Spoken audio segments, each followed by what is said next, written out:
الله أكبر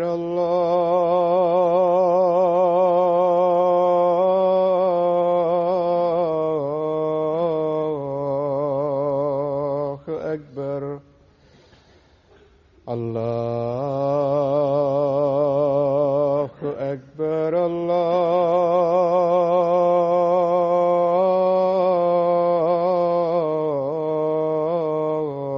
الله أكبر أشهد أن لا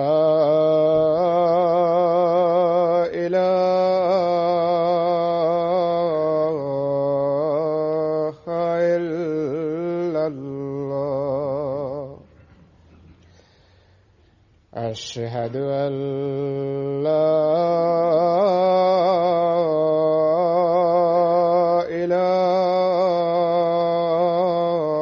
إله إلا الله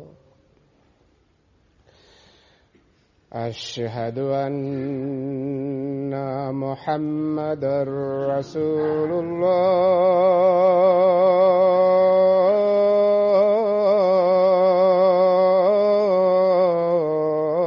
الله أشهد أن محمدًا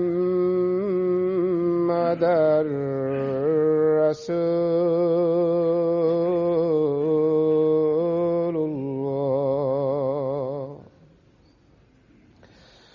حي على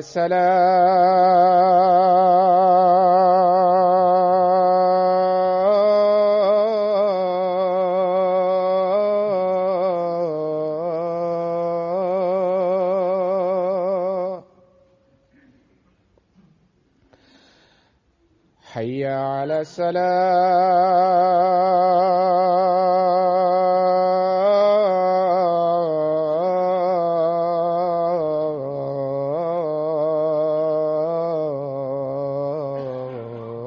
الصلاة حي على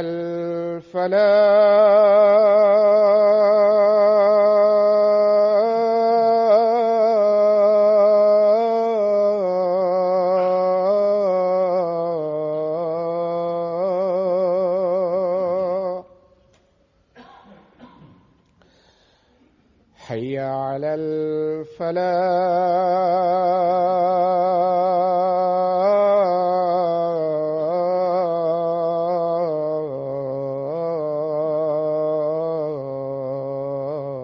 الفلاح الله أكبر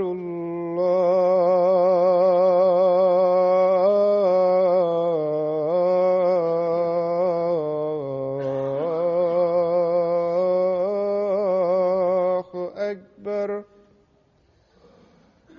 لا إله إلا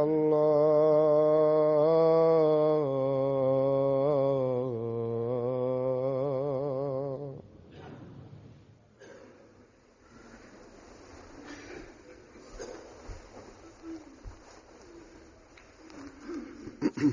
السلام عليكم ورحمة الله.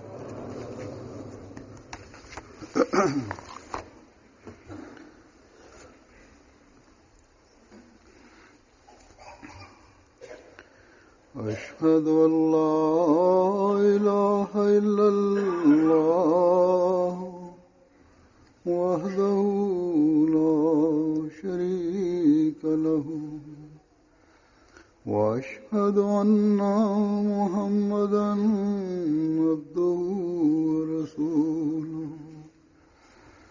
أما بعد فأعوذ بالله من الشيطان الرجيم بسم الله الرحمن الرحيم الحمد لله رب العالمين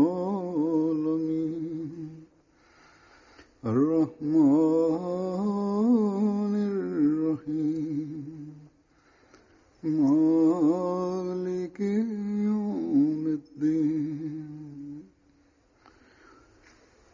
إياك نعبد وإياك نستعين اهدنا الصراط المستقيم صراط الذين أنعمت عليهم غير المغضوب عليهم ولا الضالين أمن يجيب المضطر إذا دعاه ويكشف السوء ويجعلكم خلفاء الأرض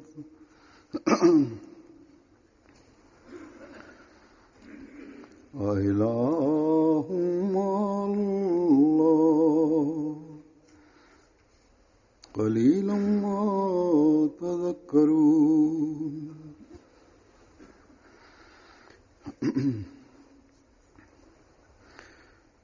या इस आयत का तर्जुमा है कि या फिर वो कौन है जो बेकरारी La traduction de ce verset est comme suit. Ou qui répond à l'appel de celui qui est en détresse lorsqu'il l'invoque et lui enlève le mal et fait de vous les héritiers de la terre. Y a-t-il un Dieu avec Allah? Vous réfléchissez bien peu.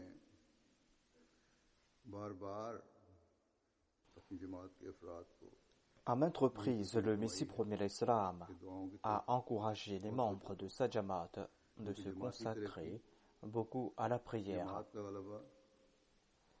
Car c'est grâce à la prière que la Jamaat progressera, c'est grâce à la prière qu'elle sera victorieuse. Et c'est là que l'on pourra se protéger des intrigues de l'ennemi et de ses campagnes. Le Messie premier l'Islam l'a dit clairement que la prière est l'unique arme de notre triomphe. Étant donné que tout progrès se fera par l'entremise de la prière et que tout ennemi sera vaincu grâce à la prière, vu cette importance accordée à la prière, chacun d'entre nous est à même de jauger, à la lumière de sa situation, l'attention qu'il porte à la prière et l'attention qu'il porte à la prière afin que nous puissions atteindre ses objectifs. Chacun d'entre nous peut faire cette analyse. Chacun d'entre nous peut faire cette analyse selon sa situation.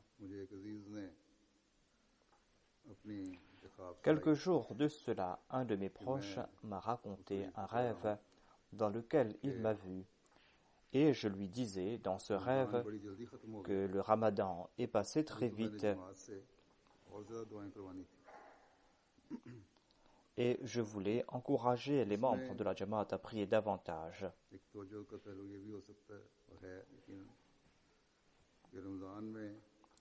Un des points dans ce rêve est que certainement au cours du mois du Ramadan, nous nous sommes consacrés à la prière, nous étions vigilants à ce propos et que maintenant on ne le fait pas avec la même attention, alors que la Jamaat a beaucoup besoin de prière. Et même avant d'avoir entendu parler de ce rêve, Dieu avait insufflé cela en mon cœur. À savoir qu'après le Ramadan, dans mes sermons, je vais attirer l'attention des membres de la communauté concernant la prière. Ainsi, le rêve de cette personne est venu soutenir à mon point de vue et m'a poussé à porter une plus grande attention à ce propos. Telle est la méthode de Dieu. Par l'entremise des croyants, il attire l'attention d'autres croyants, dans certains cas, au lieu de le faire directement, même s'il a déjà insufflé cela dans le cœur du croyant. Généralement, après le Ramadan, nous ne sommes pas vigilants concernant la prière. Nous ne sommes pas aussi attentifs concernant la prière, tout comme nous l'étions au cours du mois du Ramadan.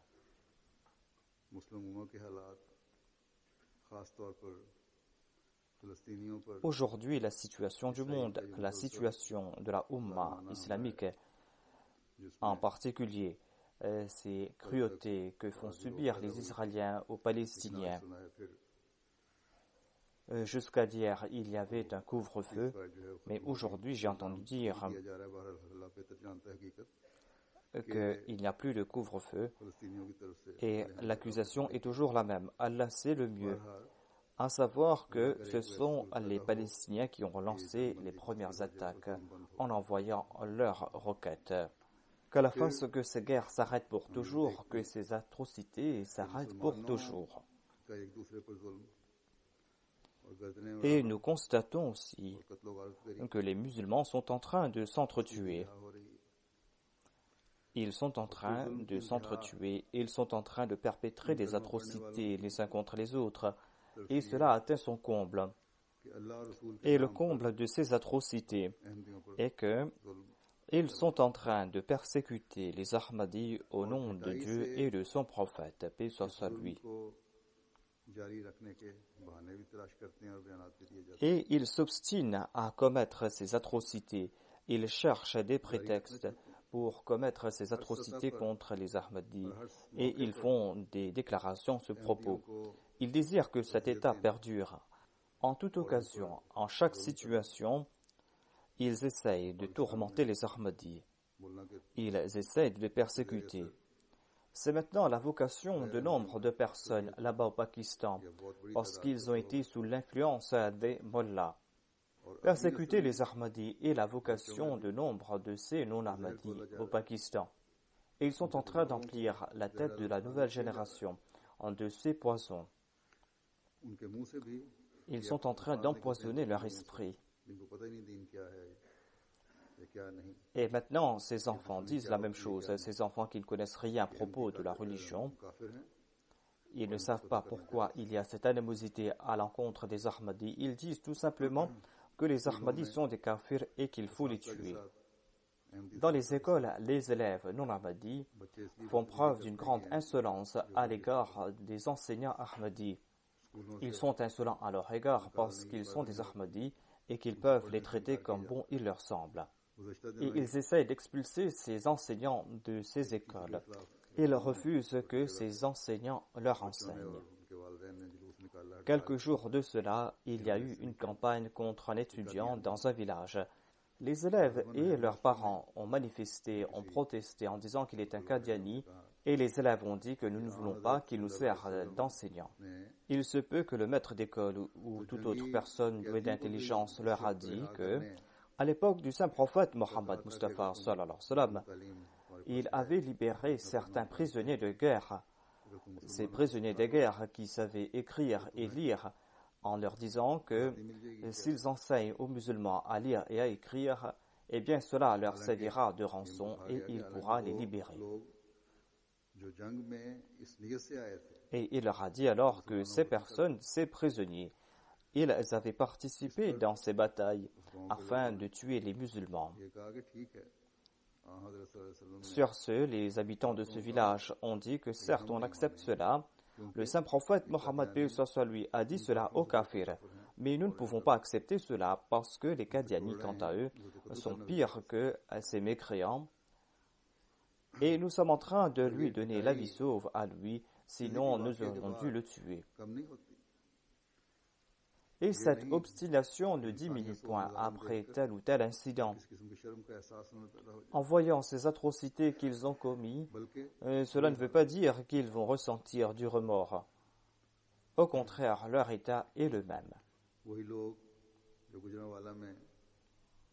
À Gujranwala, les Ahmadis avaient ses voisins non-Ahmadis. Au cours de la vie quotidienne, ils parlaient avec les Ahmadis, ils étaient toujours en contact avec les Ahmadis. Mais certains de ces mêmes voisins, lorsqu'ils ont vu que les maisons des Ahmadis étaient à leur disposition, ils ont participé dans ces pillages. Lorsqu'on touche le fond, lorsqu'on atteint cette norme dans la bassesse, eh bien l'on peut dire qu'inna lillahi wa inna ilayhi raji'un. Ces personnes sont maintenant arrivées à leur fin.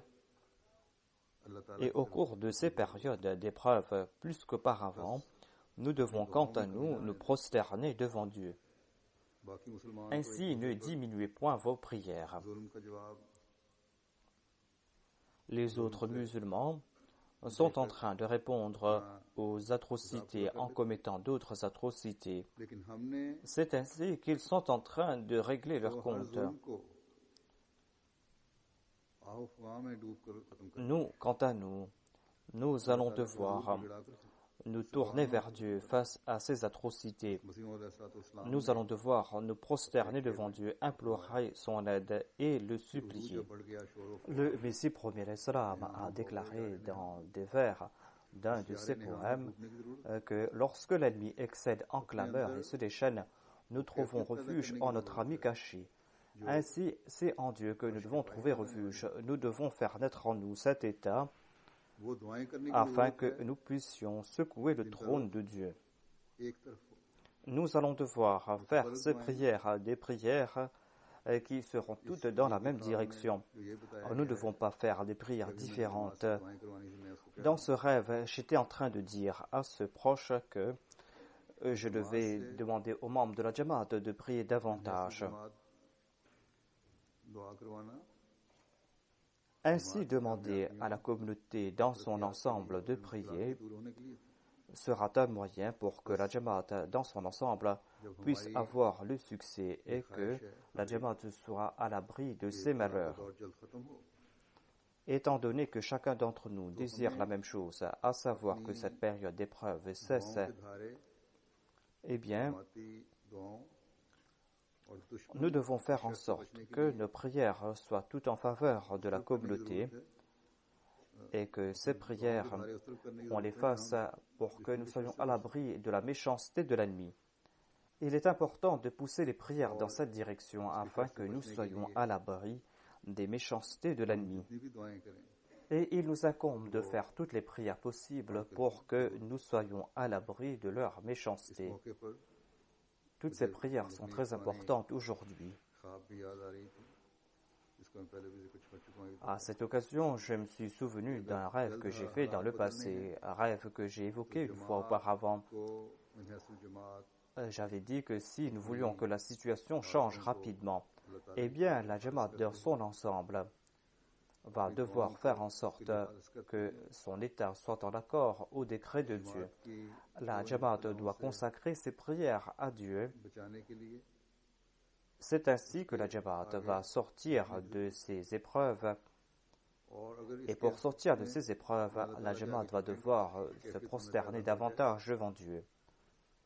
सारी जमात Et si nous allons nous prosterner devant Dieu en passant par cet état, si toute la Jamaat va agir en ce sens, हमारी रातें इस कैफियत में गुजरें कि हमने जमात के लिए दुआएं करनी है si nous allons passer nos nuits dans cet état, si nous allons prier pour la Jamaat au cours de la nuit, eh bien après quelques jours, ces prières de quelques nuits vont pouvoir apporter cette révolution. La révolution va certainement avoir lieu, la situation va certainement changer, बदलेंगे इंशाल्लाह ताला mais cela va prendre du temps. पैगाम मुझे दिया गया Telle est la promesse de Dieu, à savoir qu'il y aura des changements. अपने आप को जो Dans le message qui m'a été donné, सूख करते हैं il est dit que la Jamaat dans son ensemble, उनको toutes खालिस ces होकर personnes qui se disent être des disciples du Messie premier salam, il leur incombe à tous ces disciples du Messie premier salam que de prier en toute sincérité. Voilà la condition qui a été placée. Dans ce rêve ou après ce rêve, j'ai ressenti que c'était un message en particulier pour les Ahmadis du Pakistan. खासतौर पर Ainsi, les Ahmadis du Pakistan, qu'ils soient riches ou pauvres, hommes ou femmes, के हवाले से ils doivent être vigilants à ce propos. सबसे ज्यादा जोर Parce qu'aujourd'hui, c'est au Pakistan que l'on est en train de persécuter le plus les Ahmadis. और दुनिया के अहमदियों को भी अमूमन इस तरफ तवज्जो की जरूरत है क्योंकि Et les Ahmadis du monde entier, en général, doivent être aussi attentifs à ce propos, car le salut de l'humanité est lié avec la victoire de l'Ahmadiyya. को हासिल करना La Ummah islamique va mériter les faveurs de Dieu par l'entremise de la victoire que va remporter la communauté Ahmadiyya. La fin de ces atrocités et de ces oppressions est liée avec la victoire de l'Ahmadiyya. Ainsi qu'il soit question de libérer les Palestiniens de leurs oppresseurs, मुसलमानों को ou qu'il soit question de libérer les musulmans de leurs dirigeants tyranniques, सिर्फ अहमदियों की दुआएं ही बन सकती हैं La garantie de tout cela, c'est la prière des Ahmadis. Et il est important de nous acquitter de nos devoirs envers la prière. En cette époque, ce sont les Ahmadis qui sont les plus persécutés. Ainsi, nos prières doivent être permanentes. Elles doivent être permanentes pour que nous puissions nous libérer nous et pour que nous puissions aussi libérer l'humanité de ces atrocités. Ces prières seront un moyen pour libérer l'humanité de ces atrocités. Ainsi, il est important pour nous de comprendre nos responsabilités. Le Messie premier l'Islam déclare que lors des épreuves, les prières ont des effets sublimes et des effets extraordinaires. Et il est une vérité que nous reconnaissons notre Dieu grâce à la prière. Ainsi, tout comme je l'ai dit, hormis les Ahmadis, il n'y a personne d'autre qui est ainsi persécuté, qui passe par de telles épreuves. Aujourd'hui, hormis les Ahmadis, qui sont ceux qui sont persécutés ainsi dans ces pays musulmans? Et tout comme l'avait dit le troisième calife dans le passé, la bienséance de la majorité des gens de bon caractère dans ces pays est une bienséance qui est maintenant silencieuse, qui est muette, comme le disait le troisième calife. En de telles situations, nous devrons nous consacrer davantage à la prière. Dans les versets que je viens de citer, Allah a dit la même chose, à savoir que qui est celui qui écoute les prières de ceux qui sont en détresse? Seul Allah exauce la prière de ceux qui sont en détresse.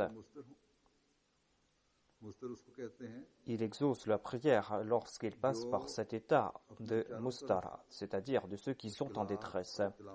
Celui qui est dans cet état de mustara se trouve entouré de malheurs et de difficultés. Il ne voit pas de voie afin d'avoir du succès et il ne voit qu'une seule voie.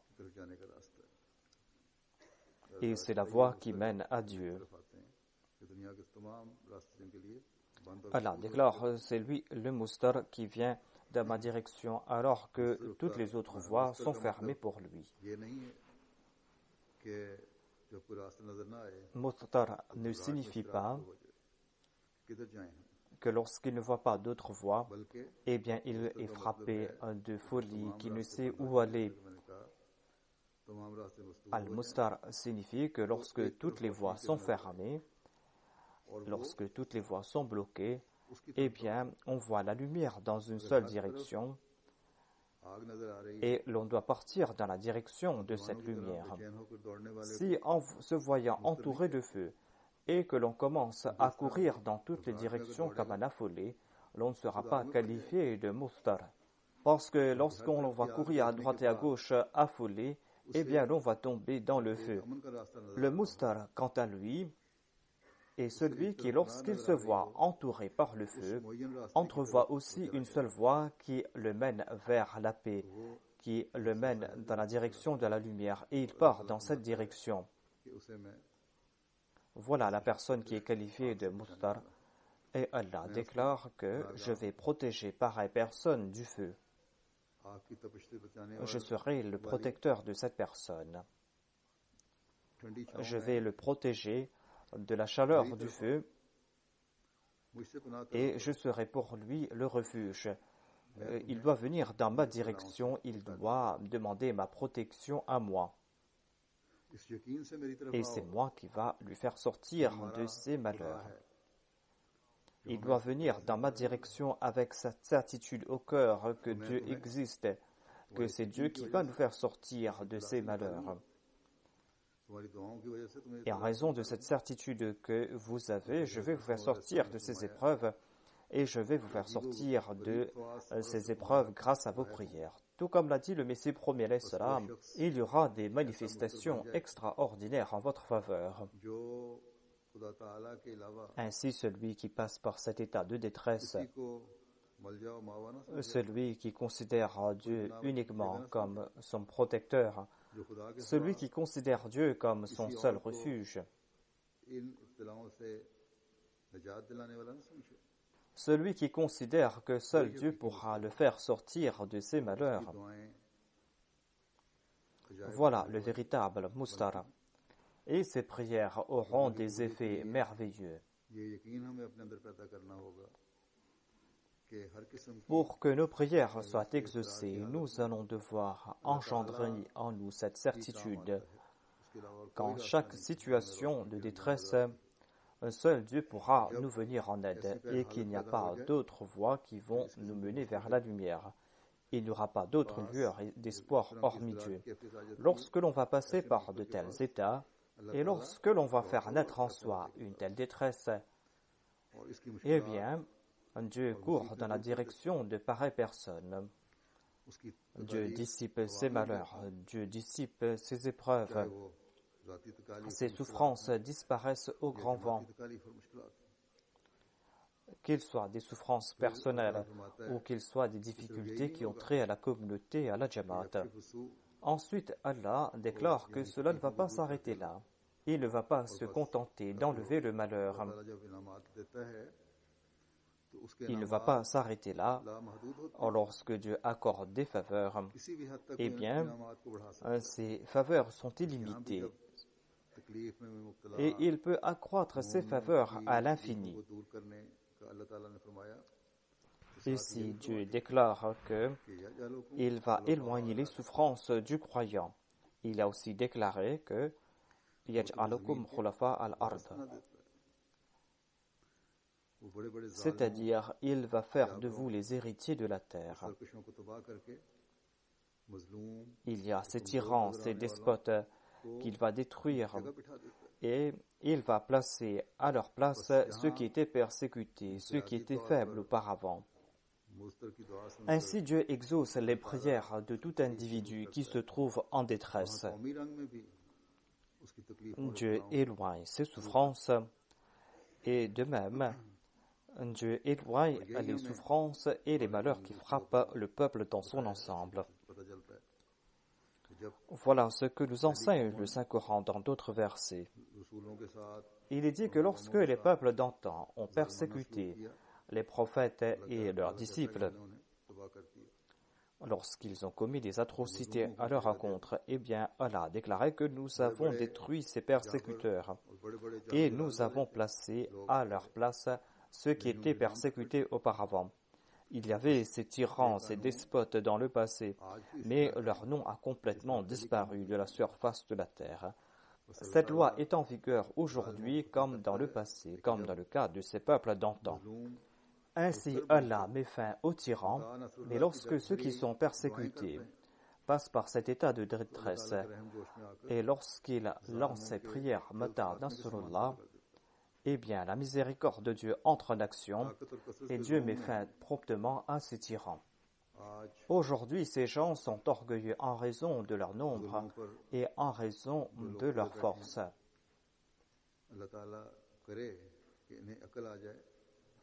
Qu'Allah leur accorde de la perspicacité à ces personnes. Sinon, cette même force, ce même nombre, sera la cause de leur destruction. Voilà ce qu'a déclaré Dieu, à savoir que ceux qui n'utilisent pas leur force à la lumière de la taqwa, eh bien leur fin sera mauvaise. Si en récitant la kalima, si en citant le nom de Dieu et de son prophète, ils vont commettre des atrocités, eh bien la kalima et Allah et son prophète vont répudier pareille personne. Allah a déjà évoqué la fin funeste que va connaître les méchants. Il n'a pas déclaré que tel peuple ou tel adepte de telle religion sont des exceptions ici et qu'ils peuvent agir comme bon il leur semble. Tous ceux qui vont perpétrer ces atrocités, tous ceux qui vont aller à l'encontre des commandements de Dieu, tous ceux qui vont perpétrer ces atrocités vont connaître une mauvaise fin. Mais il nous incombe à nous, de passer par cet état de détresse afin que nous puissions sortir de ces malheurs. Il est important d'implorer l'aide de Dieu en étant dans cet état de détresse. Et nous allons voir comment Dieu va nous venir en aide. Il est important à chacun d'entre nous de faire naître en soi cet état. Le Messie premier l'Islam a déclaré « Sachez que Dieu est indépendant. Tant que l'on n'implore pas Dieu, souvent, tant qu'on ne le fait pas en passant par cet état de détresse, eh bien, il ne va pas se soucier de nous. Lorsque sa femme et son enfant sont tombés malades, lorsqu'on nous intente un procès, eh bien, on passe par cet état de détresse. Ainsi, tant qu'il n'y a pas cet engouement, cette ardeur, cette détresse dans les prières, eh bien ces prières n'auront pas d'effet, ces prières seront futiles. Cette détresse est une condition sine qua non pour que ces prières soient exaucées. Ainsi, il est important de faire naître en nous cette détresse si nous voulons que ces difficultés de la Jamaat disparaissent.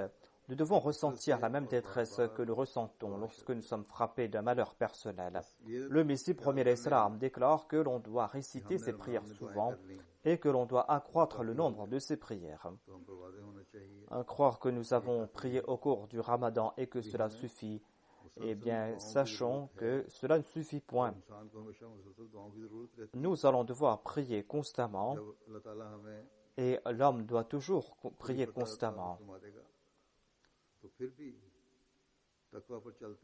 Dieu va nous accorder une grande victoire. Même dans cet état de victoire, nous devons toujours marcher sur les voies de la taqwa. Nous devons prier constamment afin que nous puissions mériter ses faveurs. Ainsi, il ne faut jamais qu'il y ait des lacunes dans ces relations que nous avons avec Dieu. Et aucun croyant ne doit endurer cela. Même lorsque nous passons par ces états de souffrance, nous devons ressentir cette détresse. Et lorsque nous sommes dans le confort, nous devons toujours nous souvenir de Dieu. Ainsi, le croyant n'est jamais égoïste. Et il ne se contente pas non plus de faire des prières temporaires. Son ardeur, son zèle ne sont point temporaires. Au contraire, il a toujours une relation permanente avec Dieu et il doit en être ainsi. C'est grâce à cette foi, grâce à cette relation que le croyant, dans des situations ordinaires, va voir des signes de l'exaucement de ses prières. Le Messie premier l'Islam déclare aussi que souvenez-vous que se tourner vers tout autre que Dieu signifie couper sa relation avec Dieu. Aucun véritable croyant ne pourra imaginer pareille chose, c'est-à-dire que de couper sa relation avec Dieu. Mais des fois, il y a certaines lacunes et des faiblesses, et c'est pour cette raison qu'il y a des lacunes dans les prières. Et des fois, on est empêtré dans les choses de ce monde et l'on se tourne vers des moyens de ce monde, où l'on ne s'acquitte pas de ses devoirs envers la prière. Ainsi, il incombe à chacun d'entre nous de faire son analyse de conscience et de le faire constamment, et de faire en sorte que nous ne soyons pas empêtrés dans nos affaires personnelles à tel point que nous oublions de prier pour ces personnes qui sont en difficulté parce qu'ils sont des membres de la Jamaat.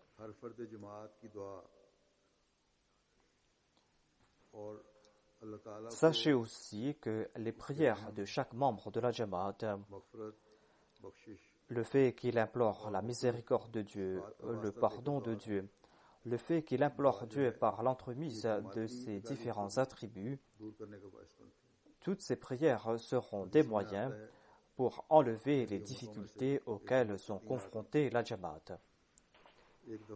Il est dit dans les hadiths qu'il y avait 3 personnes qui appartenaient à un peuple d'antan.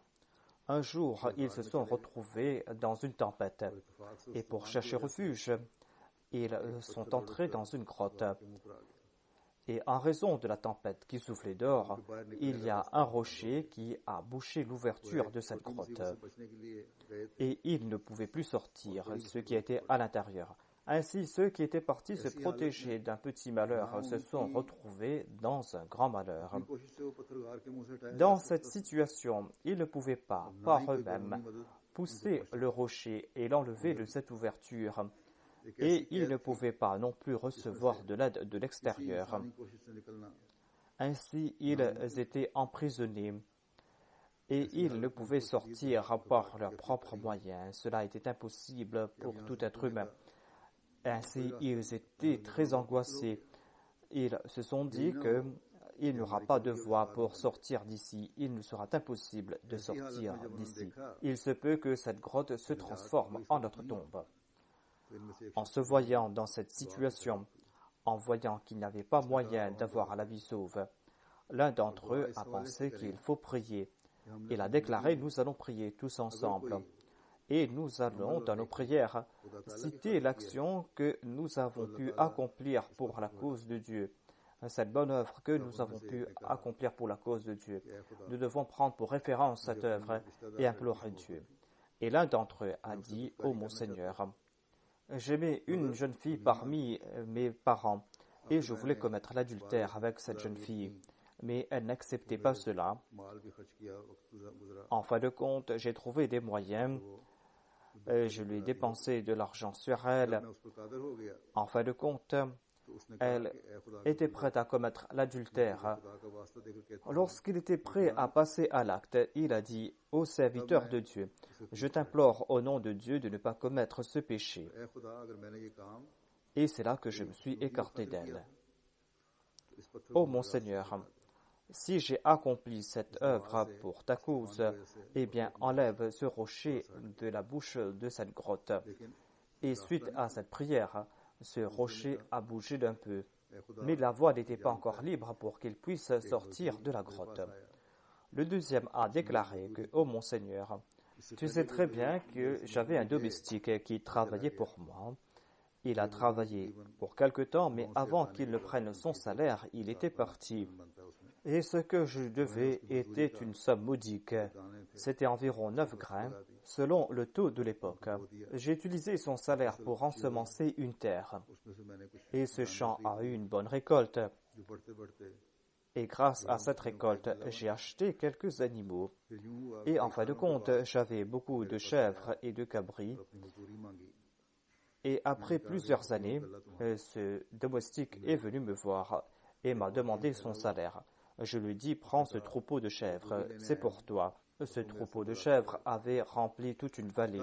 Il a déclaré que je suis venu prendre mon salaire et toi tu te moques de moi. C'est là que je lui dis que grâce à ton salaire, j'ai fait un commerce. Ce commerce s'est transformé en fructifié et ce troupeau d'animaux t'appartient. Il a pris ce troupeau d'animaux, il est parti. Ô mon Seigneur, si j'accomplis cette tâche pour ta cause, eh bien, aie pitié de nous et fasse que ce rocher bouge. Et un vent violent a ébranlé ce rocher, mais la voie n'était pas encore libre pour qu'il puisse sortir de la grotte. La troisième personne a prié, s'est prosterné devant Dieu. Il a déclaré que, ô mon Seigneur, tu sais très bien que je m'occupais des chèvres et que je me contentais comme nourriture de lait. Un jour, je suis rentré à la maison en retard et mes parents, qui étaient vieux, habitaient chez moi. Et j'avais l'habitude d'offrir du lait à mes parents avant d'en offrir à ma femme et à mes enfants. Je suis venu en retard à la maison et mes parents qui étaient vieux étaient endormis et je ne voulais pas les réveiller. Et je me suis mis à côté d'eux avec le lait dans les mains pour leur offrir quand ils vont se réveiller. J'en ai pas offert à mes enfants qui pleuraient, qui avaient faim. Je n'ai rien offert à mes enfants jusqu'au matin. Jusqu'au matin, j'avais le bol de lait dans les mains. Lorsque mes parents se sont réveillés, j'en ai offert à mes parents. Ensuite, j'en ai offert à ma femme et mes enfants. Si j'ai accompli cette tâche pour ta cause, et si je n'avais pas de dessein égoïste en accomplissant cela, eh bien, aie pitié de nous et bouge ce rocher.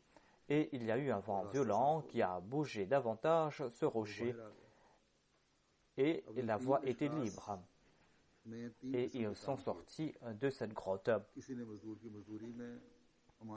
Ainsi, ces 3 personnes avaient accompli 3 tâches, 3 œuvres. L'un s'est acquitté de ses devoirs envers son employé et il a été juste à son égard. Il s'est acquitté de ses devoirs envers lui. Un autre a bien traité ses parents. et s'est acquitté de ses devoirs de piété filiale. Le troisième, quant à lui, a évité pour la cause de Dieu le péché de l'adultère et il a prié en ce sens. Mais l'objectif des prières de ces trois personnes était le même, à savoir que le rocher bouge et ce rocher a bougé. Ainsi, ces bonnes œuvres que l'on a accomplies individuellement et les prières individuelles qui ont accompli ces œuvres ont été un moyen pour que les prières collectives soient exaucées. Il y a de nombreuses leçons dans ce hadith et une grande leçon est que les prières des individus et les bonnes œuvres des individus sont un moyen pour dissiper les malheurs qui frappent le peuple tout entier. Étant donné que nous disons que nous sommes une jamaat, eh bien, nous devons faire de nos prières des moyens pour enlever ces difficultés qui frappent la communauté dans son ensemble. Il est important de prier en ce sens. On ne doit pas se soucier uniquement de ses malheurs personnels et de prier uniquement pour que ces malheurs disparaissent. Il faut aussi faire naître cette même détresse en ce qui concerne les difficultés auxquelles sont confrontées la Jamaat. Il faut faire naître la même détresse que nous ressentons concernant ses affaires personnelles. J'avais demandé d'accomplir 2 rakats de prière pour que ces difficultés de la Jamaat et pour que la Jamaat progresse. Nombre de personnes m'écrivent à ce sujet. Lors de ces 2 rakats de prière, vous devez prier avec détresse. On peut imaginer l'angoisse que ressentaient ces 3 personnes qui étaient dans cette grotte. Ils étaient au comble du désespoir. Certes, ils ont évoqué certaines œuvres qu'ils ont accomplies, des œuvres qu'ils ont accomplies uniquement pour la cause de Dieu. Ils ont imploré Dieu en évoquant ces œuvres. Mais cette angoisse dans laquelle ils se trouvaient, cette détresse dans laquelle ils se trouvaient, le fait qu'ils étaient au comble du désespoir, cette détresse, cette angoisse, on peut l'imaginer. Ainsi, d'une part, nous devons faire en sorte que nos actions soient consacrées uniquement à Dieu. Et ces actions vont jouer un très grand rôle pour l'exaucement de nos prières. D'autre part, nous devrons considérer les difficultés auxquelles sont confrontées la Jamaat comme nos difficultés personnelles. Et nous devons prier avec détresse pour que ces difficultés disparaissent. Le Messie premier l'Islam a déclaré que pour que les prières soient exaucées, l'homme doit apporter en lui des changements purs. S'il n'arrive pas à éviter les péchés, et s'il outrepasse les limites fixées par Dieu, eh bien, ces prières n'auront pas d'effet. Ensuite, en attirant notre attention concernant la prière, il déclare que si vous serez à l'instar des autres personnes, eh bien, Dieu ne va pas faire de distinction entre vous et les autres. Si vous ne générez pas en vous cette distinction, si vous n'apportez pas en vous ces changements, eh bien, Dieu ne va pas faire de distinction entre vous et les autres. Le vertueux est celui dont les œuvres sont en accord au plaisir de Dieu. Mais si la contradiction entre son état interne et l'état externe, eh bien, l'on sera hypocrite. Et l'hypocrite, quant à lui, est pire que le mécréant. Il est important de purifier son cœur. Je suis inquiet à ce propos. Nous n'allons pas remporter la victoire par les armes, par la force. Notre arme unique, c'est la prière et c'est la purification des cœurs. Qu'Allah fasse que nous soyons à la hauteur des espoirs du Messie premier l'Islam et que nous puissions apporter en nous des changements purs et que nous accomplissions toutes ces œuvres uniquement pour la cause de Dieu et que nous fassions des efforts en ce sens et que nous tournions vers Dieu avec ces prières remplies de détresse.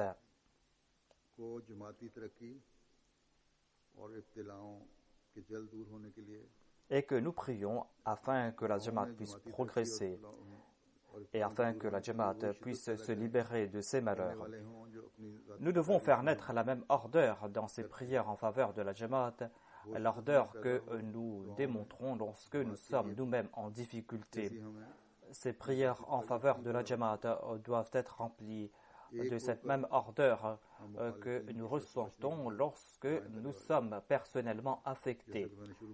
Nous devons tous à l'unisson prier pour que nous soyons à l'abri des méchancetés de l'ennemi. Comme je l'ai dit auparavant, tant que nous n'allons pas prier en toute sincérité, tant que nous n'allons pas nous prosterner tous ensemble pour que ces malheurs qui ont trait à la communauté disparaissent, eh bien, nous n'allons pas atteindre notre objectif dans les plus brefs délais. Après avoir prêté allégeance aux mains du Messie premier l'Islam, ce seront nos prières collectives qui vont dissiper nos souffrances personnelles. Lorsque nous allons prier les uns pour les autres, eh bien, les anges vont prier pour nous. Le rocher va bouger de l'ouverture de la grotte. Lorsque nous tous, nous allons prier pour le même objectif. Ainsi, aucun membre de la Jamaat ne doit être égoïste en disant que je suis dans le bonheur. Eh bien, tout va très bien. La souffrance de tout Ahmadi, là où il se trouve dans le monde, est notre souffrance collective à nous. Nous devons ressentir cela. Et pour cela, nous devons nous consacrer davantage à la prière. Il ne suffit pas de ressentir ces sentiments. Voilà l'arme que nous a offert le Messie premier l'Islam. Et il dit que c'est grâce à cette arme que nous allons remporter la victoire. Mais il y a un autre point qui est important. Il ne faut pas, dans notre ordre, prier que Allah détruise entièrement l'ennemi, pour qu'Allah les frappe d'une calamité, d'un malheur, d'un châtiment. Mais nous devons prier, ô Allah, étant donné que nous désirons le succès, nous t'implorons pour que tu enlèves ces malheurs et ces souffrances. Nous t'implorons pour que tu mettes fin à ces difficultés. Nous t'implorons afin que cette période de peine et de souffrance cesse. D'autre part, nous désirons aussi le bien pour ces gens-là. Nous ne désirons pas la destruction pour ces personnes. Tu nous as couverts de tes faveurs, nous qui sommes faibles. Et en dépit de ces situations des plus difficiles, nous sommes en train de voir tes faveurs sur nous. Si tu couvres de ta grâce ces personnes, si tu guides ces personnes, eh bien, ils seront très chanceux, nous serons nous aussi très contents. Mais si, selon ta sagesse, certains ne méritent pas cette miséricorde, si, selon toi, certaines personnes sont vouées à la destruction, eh bien, écarte cela de notre voie, parce que le progrès de l'islam est lié aujourd'hui avec l'Ahmadiyya, fasse que ces personnes ne soient pas des entraves dans cette voie, dans la voie de ce progrès. Ainsi, ce sera une prière de notre part. Et quand le désirera la sagesse de Dieu, ce sera une prière de notre part. Nous devons prier en ce sens et nous ne devons pas envoyer des malédictions sur tout le monde. Qu'Allah nous accorde la possibilité à nous tous de prier.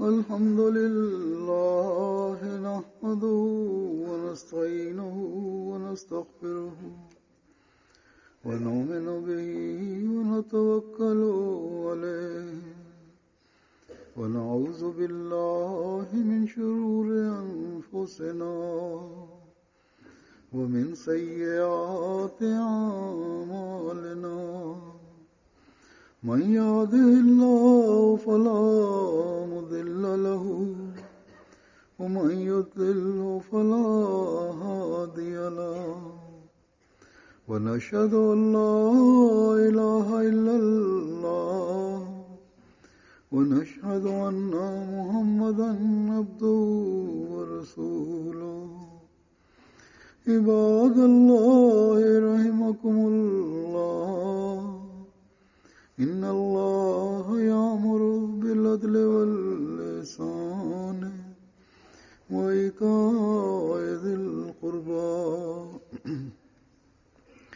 وينهى عن الفحشاء والمنكر والبغي يعظكم لعلكم تذكرون اذكروا الله يذكركم وادعوه يستجب لكم ولذكر الله أكبر